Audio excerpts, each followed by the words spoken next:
அழகு மிகுந்த ராஜகுமாரி மேகமாக போகிறாள்.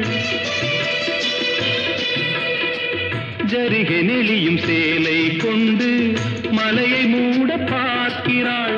பள்ளம் சிலர் உள்ளம் என ஏன் படைத்தான் ஆண்டவன்?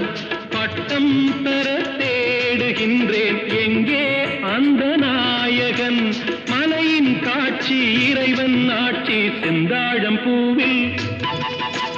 செந்தாழம் பூவில் வந்தாடும் தென்றல் என் மீது மோதுதம்மா.